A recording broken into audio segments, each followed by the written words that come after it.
The question is, let f of x plus y upon 2 is equal to fx plus fy divided by 2 for all real x and y if f dash 0 exists and equal to -1 and f0 is equal to 1, then find the value of f2.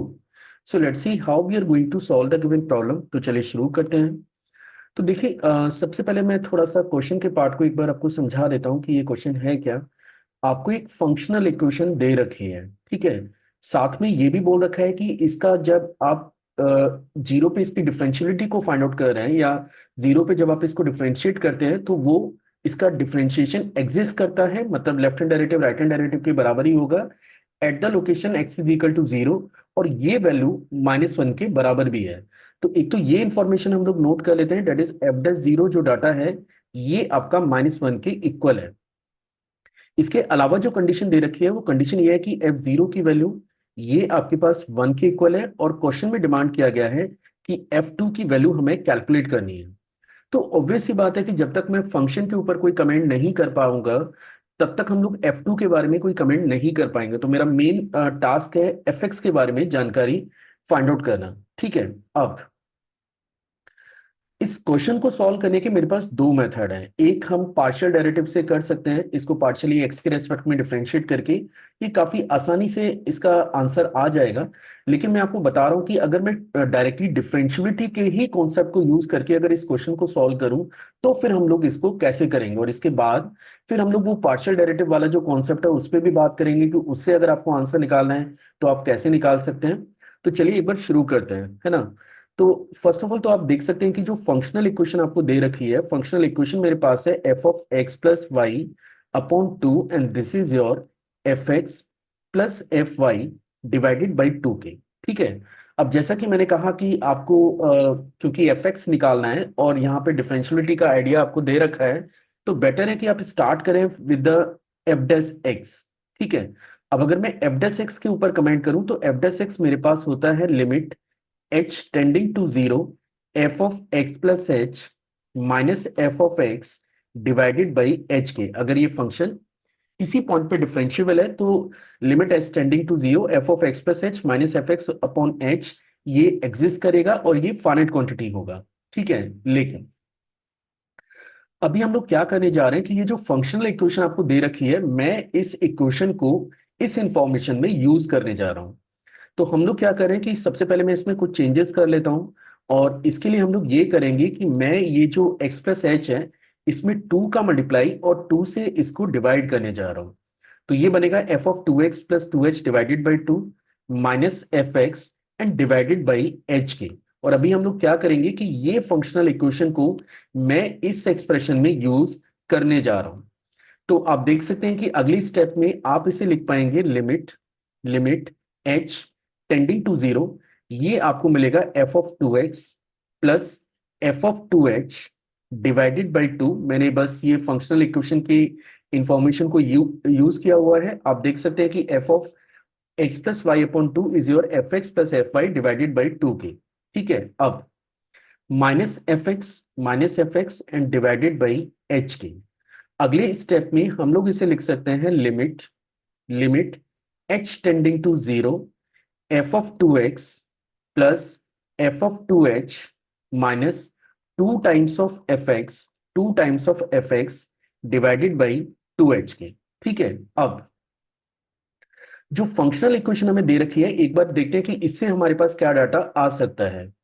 Functional equation मेरे को दे रखी है कि f of x plus y upon 2 ये data equal है F of x plus F of y divided by 2 के। What I am going to do, मैं इस एक्सप्रेशन में एक्स को वाई के बराबर और इन दोनों को 0 के इक्वल सबमिट कर रहा हूं। अगर मैं ऐसा करता हूं तो लेफ्ट में आप देख सकते हैं कि ये बनेगा f0, ये आपका f0, ये आपका f0 और डिवाइडेड बाई 2, ठीक है। अब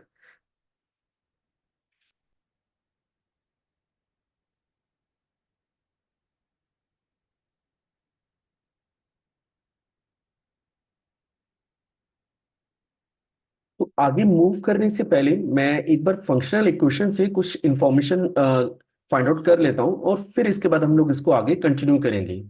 हमें फंक्शनल इक्वेशन दे रखी है F of x plus y divided by two and this is your f of x plus F of y and divided by two के। ठीक है, हम लोग क्या कर रहे हैं, मैं गिवन एक्सप्रेशन में y को डायरेक्टली जीरो से रिप्लेस कर रहा हूं। अगर हम लोग y को जीरो से रिप्लेस करेंगे तो आप देख सकते हैं कि लेफ्ट में आपको मिलेगा f of x upon two, ये आपका बनेगा एफ ऑफ एक्स, इसको आप लिख सकते हैं f of zero and divided by two के। आप देख सकते हैं कि क्वेश्चन में जो एफ जीरो की वैल्यू है वो आपको वन दे रखी है। अगर एफ जीरो आपको वन दे रखा है यानी कि ये बन जाता है to times of F of x upon two is your f of x plus one. एक और चेंजेस मैं यहाँ पे कर रहा हूं कि मैं x को रिप्लेस कर रहा हूं 2x से।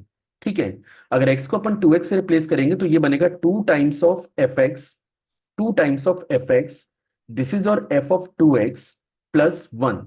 या फिर अब आप चेक करिए कि हमें डाटा क्या रिक्वायर्ड है, हमें रिक्वायर्ड है F of 2x minus two times of F X. तो F of 2x minus two times of F X पे अगर मैं कमेंट करूं तो ये क्वांटिटी है माइनस वन के इक्वल। चलिए अब इसमें आगे काम करना शुरू करें।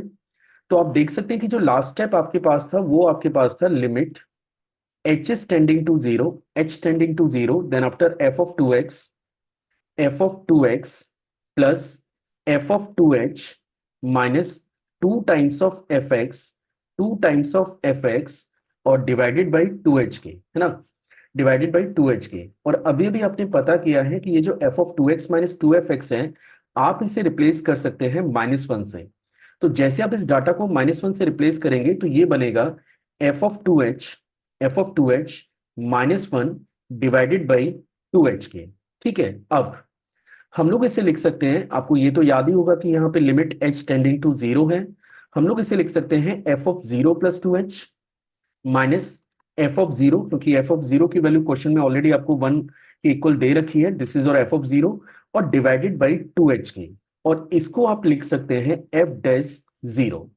मींस क्वेश्चन के इनिशियल स्टेज में आपने एफ डैश एक्स पे काम करना शुरू किया और आपने ये प्रूफ कर दिया है कि ये क्वांटिटी हमेशा एफ डैश जीरो के बराबर आ रही है। और क्वेश्चन में आपको ये भी दे रखा है कि एफ डैश जीरो की वैल्यू माइनस वन के इक्वल है। इनकेस अगर आपका F dash x minus one के इक्वल है तो यहां से जनरेट होती है डिफरेंशियल इक्वेशन। हम लोग इसे लिख सकते हैं dy over dx and which is equal to minus one. अब यहां से फंक्शन को कैलकुलेट करने के लिए बेटर ये रहेगा कि आप इसमें वेरिएबल सेपरेशन मेथड लगा के इस डिफरेंशियल इक्वेशन को सॉल्व करें। तो dy is your minus of dx, both side का इंटीग्रेशन कर लीजिए तो ये बनेगा dy, ये बनेगा माइनस ऑफ इंटीग्रल dx। अब इसको हम लोग लिख सकते हैं y is equal to minus X plus C. ये मेरे पास एक अननोन क्वांटिटी है c और इसकी वैल्यू कैलकुलेट करने के लिए अगेन मैं ये कंडीशन यूज करने जा रहा हूं which is F zero is equal to one.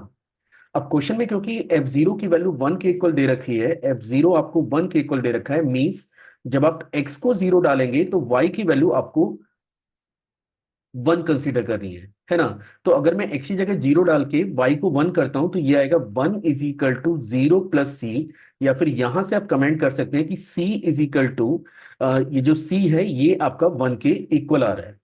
अगर c आपका वन के इक्वल आ रहा है तो आप इसे लिख सकते हैं y is equal to one minus x. तो फाइनली मैंने वो फंक्शन पता कर लिया जो क्वेश्चन में डिमांड किया गया था। अब क्वेश्चन में पूछा गया है कि जैसे हमने पता कर लिया कि एफ एक्स मेरे पास वन माइनस एक्स के बराबर है और in case he was asking the F two, तो वन माइनस टू और या फिर डायरेक्टली आप इसे लिख सकते हैं माइनस वन। तो ये वो फर्स्ट मेथड है जिससे आपने फंक्शन के बारे में पहले पता किया और उसके बाद he was asking the value of F two और हमने एफ टू निकाल लिया है जो कि माइनस वन के इक्वल आ रहा है। अब जैसा मैंने आपसे कहा था कि इसमें दो मेथड है, एक तो आप ये बेसिक से जा सकते हैं डिफरेंशियलिटी के कॉन्सेप्ट को यूज करके, एक आप पार्शियल डेरिवेटिव को यूज करके भी इस क्वेश्चन को जल्दी सॉल्व कर सकते हैं।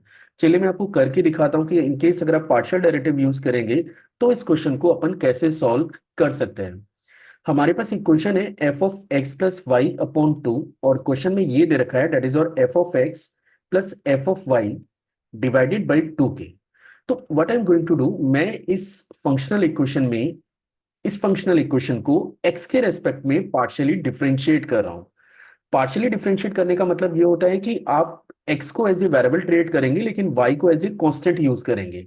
ठीक है, तो चलिए स्टार्ट करते हैं। तो सबसे पहले मैं लेफ्ट हैंड पार्ट को डिफरेंशिएट करूंगा तो मुझे मिलेगा F dash x plus y upon two और फिर मुझे करना है x plus y upon two का। तो एक्स अपॉन टू का तो वन अपॉन टू आएगा, और वाई क्योंकि एज ए कॉन्स्टेंट आप ट्रीट कर रहे हैं तो ये क्वांटिटी हो जाती है जीरो। राइट साइड में आप इसे लिखेंगे F dash x plus zero और डिवाइडेड बाई टू के। मैं एक्सपेक्ट कर रहा हूँ कि ये समझ में आ ही रहा होगा आपको। आप देख सकते हैं कि टू से टू डायरेक्टली आपका कैंसिल हो गया। तो आफ्टर कैंसिलेशन आप लिख सकते हैं F dash x is your F dash x plus y divided by two के। अभी करना क्या है, y को रिप्लेस कर दीजिए माइनस एक्स से। जैसे आप y को माइनस एक्स से रिप्लेस करेंगे तो आप देख सकते हैं कि ये जनरेट हो रहा है F dash x is equal to F dash zero. अब क्वेश्चन में एफ डैश जीरो की वैल्यू आपको दे रखी है माइनस वन, तो एफ डैश एक्स हमारे पास बन जाता है that is equal to minus one. और इसके बाद ये फिर से वही जो लास्ट लाइन हमने यहाँ पे जनरेट किया था कि F dash x is equal to minus one, इसके बाद का प्रोसेस एग्जैक्टली सेम है। मैं स्टिल आपको करके दिखा देता हूँ। अब क्योंकि एफ डैश एक्स आपको माइनस वन मिल रहा है तो आप यहाँ पे एफ एक्स को लिख सकते हैं that is equal to minus X plus C. अब मुझे वैल्यू चाहिए सी की। तो क्वेश्चन में ये भी दे रखा है कि एफ जीरो की वैल्यू हमारे पास वन के इक्वल है। तो ये आपका वन, ये आपका जीरो और ये सी, तो यहां से सी की वैल्यू आपको मिल जाती है वन। और सी की वैल्यू अगर आपको वन मिल गई है तो एफ एक्स के ऊपर अपन कमेंट कर सकते हैं which is equal to one minus x. और इन केस अगर आपको फंक्शन रिक्वायर्ड है, इनफैक्ट एफ टू रिक्वायर्ड है, तो that is your one minus two and this is equal to minus one. So this is the solution for the given problem.